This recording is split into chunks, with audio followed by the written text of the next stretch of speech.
इस हफ्ते के स्पेशल गेस्ट कार्यक्रम में आज हमारे साथ डॉक्टर आरुषि जैन एनाटॉमी विभाग में प्रोफेसर हैं। इनसे हम एनाटॉमी के बारे में जानेंगे, साथ ही ये चिकित्सा प्रणाली काफ़ी वर्षों पुरानी है। किस तरह जो शरीर रचना विभाग इनका है वह किस तरह ये मेडिकल स्टूडेंट को जानकारी प्रदान करती हैं और देहदान के प्रति आज लोगों की जो रुचि बढ़ी है उसके बारे में भी इनसे हम बखूबी जानेंगे। साथ ही डॉक्टर आरुषि जैन जी से इनके जीवन परिचय के बारे में भी हम जानेंगे, किस तरह ये इन्होंने शिक्षा प्राप्त की और इन्होंने जो शरीर रचना विभाग चुना इसके बारे में भी हम इनसे इनकी कहानी इनकी जुबानी सुनेंगे। आइए बात करते हैं डॉक्टर आरुषि जैन जी से।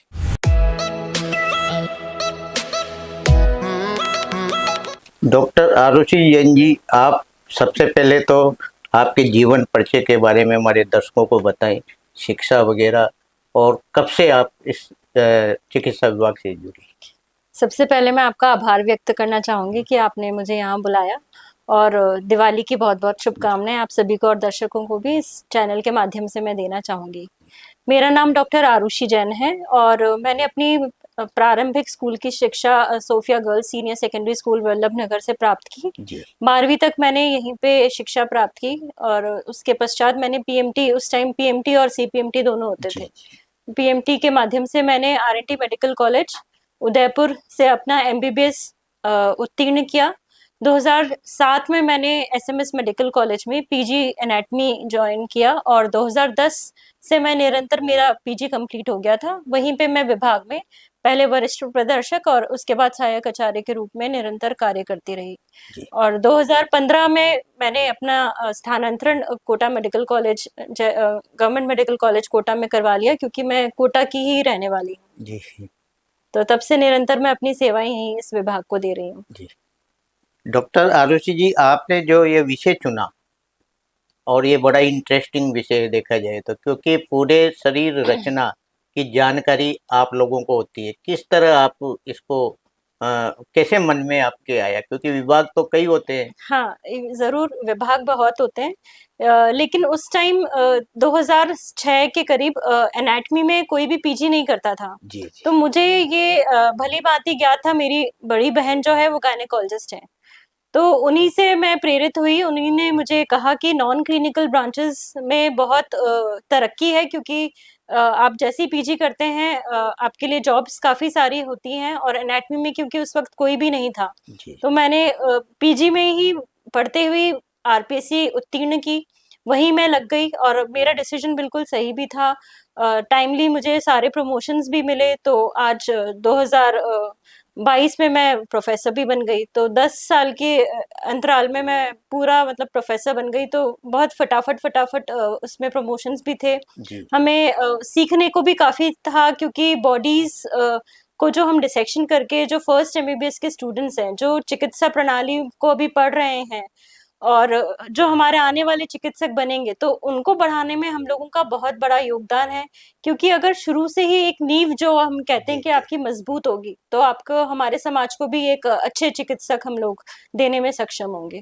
तो इसी सोच के साथ मैंने एनाटमी उठाई थी। डॉक्टर आरुषि जी, आपकी पारिवारिक पृष्ठभूमि में भी पारिवारिक पृष्ठभूमि भी आपका चिकित्सा से जुड़ा रहा? मेरे फादर तो इंजीनियर थे, मदर मेरे प्रिंसिपल की पोस्ट से रिटायर हुई, टीचर हैं वो। लेकिन मेरी ताई जी हैं जो कि डॉक्टर पीके जैन थी, यहाँ की सबसे पुरानी गायनेकोलॉजिस्ट थी। उनसे हम लोग सभी लोग प्रेरित हुए। हमारे घर में जितने भी डॉक्टर्स हैं उनको अपना मार्गदर्शक के रूप में देखते थे। फिर मेरी जो बड़ी बहन है उन्होंने पीएमटी की करी, 92 बैच की हैं वो। यहाँ का जब फर्स्ट अपना मेडिकल कॉलेज जब यहाँ का स्टार्ट हुआ था उसी बैच की हैं। हालांकि उन्होंने अजमेर से अपना एमबीबीएस किया और उसके बाद उन्होंने गायनेकोलॉजी में ऑब्ज़न गायनी में पीजी की। तो उन वो भी मेरी मार्गदर्शक ही रही हैं और उन्हीं सबसे प्रेरित होके मैंने चिकित्सा जो शिक्षा है वो अपने जी करियर के तौर पे चुना। जी। डॉक्टर आरुषि जी, जो मानव शरीर संरचना है, ये किस तरह मतलब समझा सकते हैं हमारे दर्शकों को? बहुत सरल लैंग्वेज में, अगर सरल शब्दों में मैं बताऊं कि जी जो मानव देह है उसके शरीर से ही हम लोग एनाटमी का ही सबसे पहला चरण यही है कि स्किन, उसका अगर आपने डिसेक्शन किया नीचे आएगा आपका कनेक्टिव टिश्यू फेशिया, फिर हमारे जो भी मसल हैं, जो भी हमारे मांसपेशियां हैं, जी रक्तवाहिनियां हैं, नस हैं, धमनियां हैं, इनको देखते हुए, इनको महसूस करते हुए कौन सा पार्ट कौन सी धमनी से जा रहा है, कौन सी रक्तवाहिनी वहां पे रक्त ले जा रही है, किसको काटने से कौन सा ऑर्गन अफेक्टेड होगा, इस सब की नॉलेज एक सफल सर्जन के लिए, शल्य चिकित्सक के लिए बहुत बहुत जरूरी है। एनाटमी जो है, जितनी भी शल्य चिकित्सा पद्धतियां हैं उनका एक मैं कहूंगी कि फाउंडेशन है, उनका उनकी नींव जो है वो एनाटमी है।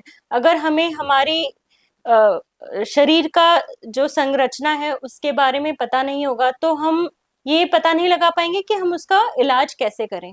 तो हर एक जो हमारी मांसपेशी है उसका क्या काम है, कहाँ से वो उसका उद्गम है, कहाँ पे वो जा रही है, क्या उसके हटने से या उसके पैरालिसिस होने से क्या इफेक्ट होगा, तो ये सारी चीजें जब तक हम एनाटमी नहीं पढ़ेंगे जी तब तक हमें नहीं आ पाएगी। तो एनाटमी तो मैं कहूंगी कि सारे ही जितने भी हमारे एमबीबीएस के जो भी सब्जेक्ट्स हैं उनका फाउंडेशन है। अगर एनाटमी, इसीलिए बहुत ज्यादा स्ट्रेस हम लोग एनाटमी के आज भी एनएमसी जो है वो बाकी सभी विषयों से सबसे ज्यादा रखती है। जी। डॉक्टर आरुषि जी, ये जो एनाटॉमी जो विज्ञान है, चिकित्सा विज्ञान, ये 15वीं सदी से भी पुरानी मानी जाती है, ऐसा हाँ बिल्कुल। ऐसा कहते हैं, ये सच है? बिल्कुल सच है। जो हमारे सुश्रुत संहिता जो लिखी गई थी वो जी हमारे मतलब father of modern plastic surgery जो है, इंडियन प्लास्टिक सर्जरी, जी जो वो सुश्रुति हैं। मेरे हस्बैंड भी प्लास्टिक सर्जन है, जी डॉक्टर रितेश जैन। तो उन्हीं से आप देखेंगे कि जो सुश्रुत हैं, चरक संहिता जो लिखी थी उसमें हमारी शरीर रचना का एक बहुत ही विस्तृत वर्णन है।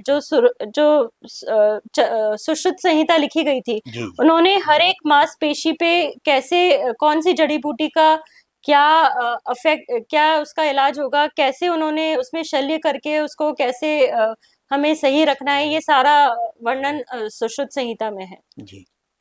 डॉक्टर साहब, फिजियोलॉजी और एनाटॉमी, इसमें क्या अंतर मानते हैं? क्योंकि कई जो रोगी या आदमी समझ नहीं पाता।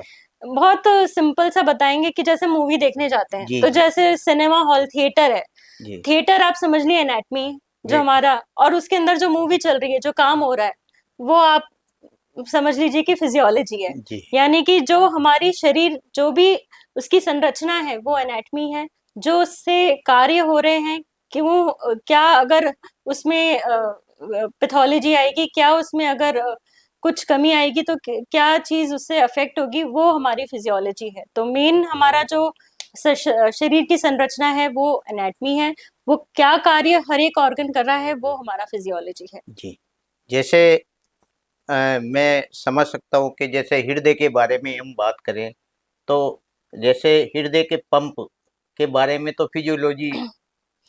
हृदय का जो हमारी संरचना है, कैसे जी चार उसके चेम्बर हैं, जी जी कौन कौन सी रक्त वाहिनियां हमारा ब्लड लेके जा रही है, ये सब एनाटमी में आएगा। लेकिन वो कौन से साइकिल हैं, किस साइकिल में उसमें ब्लड आता है, किस साइकिल में जाता है, किस गति से लेके जाता है, जी हम किस गति की कम या ज्यादा अगर क्या हो जाएगा, तो वो सारा फिजियोलॉजी में आता है। जी तो इन दोनों में ये अंतर है। एनाटमी आप देख सकते हैं, आप जी उसको महसूस कर सकते हैं, और फिजियोलॉजी आपको समझनी है। जी। डॉक्टर आरुषि जी, कोटा मेडिकल कॉलेज राजस्थान का सबसे बड़ा, एसएमएस के बाद सबसे बड़ा हाँ मेडिकल कॉलेज है, और यहाँ स्टूडेंटों को सिखाने के लिए देह दान का एक बहुत बड़ा जरिया है जो आप लोगों के सामने सिखाने के लिए। तो क्या स्थिति है देह दान के प्रति यहाँ अपने मैं कोटा आपको हाँ कुछ आंकड़े आपसे शेयर करना चाहूंगी। जैसे 2024 में अभी तक के सबसे ज्यादा देहदान हुए हैं, 9 देहदान हुए हैं। जी इसके अलावा जो है अनक्लेम्ड बॉडीज भी, जो लावारिस देह हैं, वो भी हमें मिलती रही हैं। तो पहली बार जब है एनाटमी के पास 20 देह हमारे पास अभी तक है नए बैच के लिए। जी जी तो 20 से 25 देह एनएमसी के मापदंडों पे हम बिल्कुल खरे उतर रहे हैं। उससे पहले 2018 में 7 हुए थे, उसके बाद 2-3 तो इससे हम जान सकते हैं कि देहदान तो बड़ा ही है। साथ में क्या है, बच्चों को हम लेकर रैली करते हैं, जी नुक्कड़ नाटक करते हैं, उनका उसमें बिल्कुल जुड़ाव लोगों के साथ भी बना रहता है। अभी श्रद्धांजलि सभा हम लोगों ने दधीची दिवस पे के उपलक्ष्य में की थी। जी सभी देहदानियों को हम लोगों ने सम्मान दिया था। उसी समय एक कैडेवरिक ओथ के माध्यम से नए बच्चों को उनसे जोड़ा, उनको ये सिखाया गया कि कैसे देहदानी आपके मुख्य शिक्षक हैं, उनको जीवन पर्यंत उनकी किस प्रकार सार संभाल रखनी है और किस तरह से उनको हमेशा आदर देते रहना है। तो ये भाव हम शुरू से ही हमारे फर्स्ट एमबीबीएस के बच्चों में डाल देते हैं, जी जिससे कि वो एक देहदानी की उसके इम्पोर्टेंस को, उसकी जरूरत को वो समझते हैं और उस हमारे अभियान में भी बढ़ चढ़कर हिस्सा लेते हैं। जी। एक वर्ष में कितने देह दान की जरूरत पड़ती है बच्चों के? एक साल में एक बैच को 20 से 25 बॉडीज की आवश्यकता है। 10 बच्चों पर एक बॉडी। 20 से 25 इसलिए बोल रही हूँ क्योंकि मेडिकल कॉलेज कोटा में 250 बच्चे हैं, तो 10 बच्चों के ऊपर एक डेड बॉडी हमें चाहिए होती है। तो इस हिसाब से 250 के ऊपर हमें 20 से 25 चाहिए। जी। डॉक्टर आशुषी जैन साहब, जब मेडिकल कॉलेज शुरू हुआ था उस समय देह दान में बहुत कमी थी। हाँ। और लोग देह देने में भी डरते थे, घबराते थे। लेकिन धीरे धीरे जैसे आप जैसे चिकित्सकों ने सामने रखा कई बातें, तो देह दान में बढ़ोतरी भी हुई। तो आम जन इन चीजों से डरे नहीं, तो आप क्या कहना चाहेंगी आम जन? मैं आम जन को ये संदेश देना चाहूंगी कि कई तरह के भाव, हमारे कई तरह की भ्रांतियां हमें हैं कि अगर हम देहदान करते हैं तो मोक्ष की प्राप्ति नहीं होगी। ऐसा बिल्कुल नहीं है। कर्म कांड के लिए हम लोग नाखून, दांत और बाल हम लोग देते हैं, जिससे कि आपके कर्म कांड में कहीं कोई दिक्कत नहीं आती, मोक्ष की प्राप्ति हो जाती है। दूसरी ओर सभी बच्चों द्वारा उन शिक्षकों को जीवन पर्यंत इतना आदर भाव दिया जाता है कि वो उनके मन में, और क्योंकि चिकित्सक जो हमारे भावी चिकित्सक हैं, जो बच्चे हैं, उन पे सीख रहे हैं, तो समाज को सुदृढ़ बनाने में उन देहदानियों का ऐसा योगदान है, एक अमूल्य योगदान है मैं कहूंगी, कि जिसका हम ऋण कभी भी, कोई भी हमारा भारतीय जो भी इन चिकित्सकों से लाभान्वित होते हैं, वो उनका ऋण नहीं चुका सकते हैं। तो यही मैं संदेश देना चाहूंगी कि देहदान से आप डरे नहीं। देहदान एक बहुत ही पुण्य कर्म है। अगर इस आप अपने आपसी जो भी आपको रोकता है देहदान या आपके कर्म कांड को लेकर अगर कोई कुंठा है, तो आप विभाग में कभी भी आकर एक बार आप देख सकते हैं कि किस प्रकार से हम लोग देह को रखते हैं, किस प्रकार से बच्चे उनके स्पेसिमेन बना के म्यूजियम में रखते हैं, जिससे कि सालों साल 25 साल के पहले के बैच आए थे, वो भी आज देख के जाते हैं। जो उनके हाथों द्वारा बनाए हुए थे वो एज इट इज रखे हुए हैं, और उनसे बच्चे निरंतर पढ़ते जा रहे हैं, शिक्षा ले रहे हैं। और यही नहीं, पीजी स्टूडेंट्स भी और दूसरे डिपार्टमेंट्स के भी आके उनसे पढ़ते हैं। तो ये एक मैं कहूंगी अमूल्य दान है। जी। एक जो डेड बॉडी मिलती है, किस तरह मैडम आप उसको सजाते हो? हाँ, मैं इसका एक पूर्ण विस्तृत जानकारी देना चाहूंगी कि जो देहदान करना चाहते हैं वो 2 प्रश्नों का संकल्प पत्र आता है, उसे भर करके आप डिपार्टमेंट में जमा कराएं, जिसके पश्चात हम एक देहदान कार्ड उनको से देकर पंजीकृत हो जाते हैं वो विभाग में। जी। उसके बाद जब भी उनके घर वाले हमें इन्फॉर्म करते हैं उनकी मृत्यु के बारे में, तो विभाग द्वारा या फिर वो अपने स्वयं के से भी अपनी बॉडी को लेके आ सकते हैं। जो देहदान है वो साय 5 बजे के बाद और सुबह सूर्यास्त मतलब सूर्योदय के बाद ही संभव है, सूर्यास्त के बाद वो संभव नहीं है। जी सूर्यास्त के बाद अगर किसी के घर में मृत्यु हो जाती है और यदि आपने दहदान फॉर्म भरा हुआ है, तो आप बर्फ की सिल्लियों के बीच में, उनके ऊपर नहीं, उनके बीच में पंखा चलाकर बॉडी रख सकते हैं। 5 से 6 घंटे में वो बॉडी खराब नहीं होती है। जी और इसके अलावा डीप फ्रीजर भी होते हैं, जो कि हर जगह उपलब्ध हैं, भारत विकास परिषद में भी उपलब्ध हैं, गुरुद्वारे में भी उपलब्ध हैं, जो कि निःशुल्क सेवा है।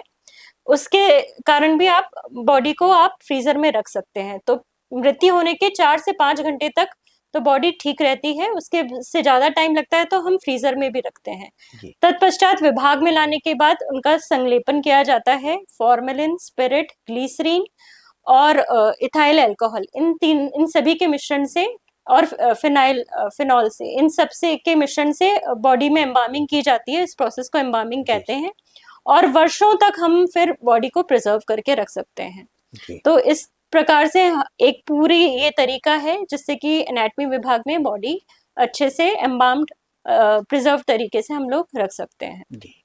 डॉक्टर आरुषि जी, पिछले कई वर्षों से देखा गया है कि देहदान संकल्प पत्र ज़्यादा भरे जा रहे हैं, तो ये एकदम उछाल आया। ये मैं तो यही मान सकता हूँ कि ये आप जैसे आपके विभाग का जो सक्रियता है और सजगता है, उसी से ही देखने को मिलती है। क्या मानते हैं आप?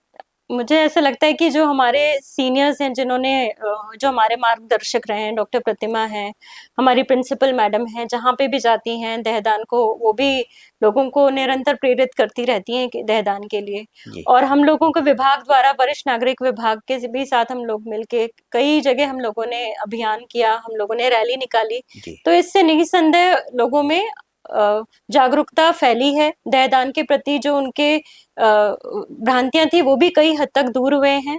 कई लोग हमसे फोन पे भी निरंतर बात करते रहते हैं कि वो किस प्रकार जो है दहदान कर सकते हैं, तो जी। कई भ्रांतियां उनकी भी दूर हुई हैं। डॉक्टर साहब, जैसे डेथ हो जाती किसी की, तो जैसे नेत्रों को निकाल मतलब नेत्रदान होता है, तो जैसे देहदान हुआ तो उस समय ये प्रक्रिया भी की जा हाँ जी, सकती है? बिल्कुल। उस समय जो भी देहदानी है उनको हम नेत्रदान के लिए भी बोलते हैं। जी जो मेडिकल कॉलेज कोटा है उसमें एक एनजीओ है जो कि नेत्रदान के लिए भी कार्यरत है। तो जैसे ही हमें सूचना मिलती है किसी भी मृत्यु की, तो उनको हम वो नंबर भी शेयर कर देते हैं। मेडिकल कॉलेज की टीम वहीं आके उनकी नेत्रदान उनका संपन्न करवाती है, और बाकी की बॉडी फिर दहदान आराम से हो जाता है उनका। जी। जैसे स्वेच्छा से देहदान की जाती है, तो लावारिस जो शव हैं उनका भी कहीं आप मतलब डिमांड रखती हैं? हाँ जी, जो लावारिस शव हैं वो 2 माध्यम से हमारे पास आते हैं। एक अपना घर को अभी हमारे सरकार ने अधिकृत कर दिया है, एक जी अंडरटेकिंग फॉर्म भरवा के हम वो अखबार में इश्तिहार निकलवाते हैं। जो उसका तरीका है, तो 4-5 दिन तक इश्तिहार के बाद जो है वो हम लोग बॉडी ले लेते हैं। दूसरा जो लावारिस देह फॉरेंसिक डिपार्टमेंट में आती है या किसी भी और डिपार्टमेंट में है, जी तो उनसे भी हम निरंतर फोन में उनके कांटेक्ट में रहते हैं। अगर हमें सूचना मिलती है तो 7 दिन के बाद जो है उनका इश्तिहार देने के बाद कि इनकी फलां की बॉडी अनक्लेम्ड बॉडी है और वो एनाटमी डिपार्टमेंट में रखवाई जाएगी, जी इस तरीके का इश्तिहार देने के बाद फिर हम लोग उसको अक्वायर कर लेते जी। हैं। महर्षि दधीची के जन्मदिन पर एक आयोजन भी आप करते हैं बड़े बड़े स्तर पर, तो उससे क्या सीख मिलती है?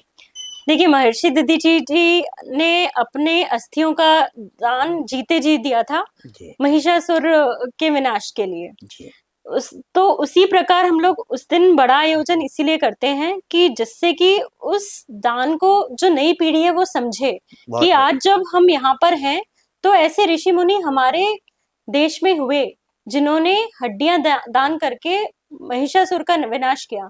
तो अगर आज देहदानी भी अपनी बॉडीज डोनेट कर रहे हैं तो उन पर पढ़कर, उन पे शोध कर कर, अध्ययन कर कर वो ऐसी शिक्षा अर्जित करें कि बुराई जो भी हमारी बीमारियां हैं, बीमारी रूपी जो भी हमारे असुर हैं, उनका वो नाश कर सकें। इसीलिए हम दधीची दिवस जो है हर वर्ष धूमधाम के साथ उनके बीच में मनाते हैं कि वो हमारे ऋषि मुनि के जो बलिदान है उनको समझें और अपनी जो देहदानियों की जो देह है उनको प्राप्त हुई है उनका सम्मान करते हुए अच्छे से अध्ययन करें। पहले अंधविश्वास ज्यादा था, अब अंधविश्वास कम हो गया है। तो जाते जाते आप हमारी जो जनता है, दर्शक है, उनको बता के जाएं देह दान के बारे में कि यह अंधविश्वास नहीं है और किस तरह देह दान के लिए आगे आना चाहिए। मैं जाते जाते यही संदेश देना चाहूंगी कि जो भी आप में अंधविश्वास थे, कर्म कांड को लेके मैं बता ही चुकी हूँ कि आपको 3 चीजें दी जाती हैं जिससे कि आपके कोई भी जो रिचुअल्स हैं उसको करने में कोई भी परेशानी नहीं होती है। उसके अलावा भी जो भी आप इस तरह का कार्य करते हैं, जो उसमें जो भी हमारे जो मुख्य शिक्षक हैं, जो आपके जो हमें बॉडी मिलती है वो सम्मान के साथ रखी जाती है, उसका प्रिजर्वेशन बिल्कुल अच्छी तरीके से होता है। पूरे वर्ष 10 बच्चों के बीच में वो बॉडी रहती है, वो उसको बिल्कुल उस तरह से रहते हैं जैसे वो उनके संरक्षक हों। तो बिल्कुल सार संवार के साथ उस बॉडी की रक्षा भी की जाती है, उससे वो पढ़ते हैं, पार्ट्स बनाते हैं जिससे कि आने वाली पीढ़ी भी पढ़ती है, नए अध्ययन होते हैं। हर एक बॉडी एक अलग है, सबकी मसल्स अलग हैं, सबकी आर्टरीज वेन्स सब में अलग अलग है। जितनी नई चीजों का जितनी नई बॉडीज का विच्छेदन होगा उतनी ही नई चीजों को वो अपनी आंखों से देखेंगे, समझेंगे, उसके बारे में पढ़ेंगे। तो आपको भी एक समाज को भी एक अच्छे चिकित्सक मिलेंगे, आपको भी वो ज्यादा अच्छे से ट्रीट कर पाएंगे। तो इसी सोच के साथ देहदान के लिए सभी को मुझे लगता है आगे आना चाहिए, इससे डरना नहीं चाहिए। जो भी हमारी भ्रांतियां थी उनसे ऊपर उठकर हमें इस काम में आगे आना चाहिए। जी, महर्षि दधीची ने मानव सेवा के लिए अपनी हड्डियां दान कर दी थी। आज वर्तमान में मेडिकल स्टूडेंट के लिए देह दान बहुत जरूरी है क्योंकि पुण्य का काम है। देह दान से बच्चे नई नई चीज़ें सीख सकेंगे और आम जन का इलाज अच्छी तरह हो पाएगा। तो देह दान यूँ माने कि करना जरूरी है और इसके लिए संकल्प पत्र भी भरें। आज ये सारी जानकारी एनाटॉमी विभाग की प्रोफेसर डॉक्टर आरुषि जैन जी ने दी। आज ये हमारे स्टूडियो में पधारी। नमस्कार। नमस्कार।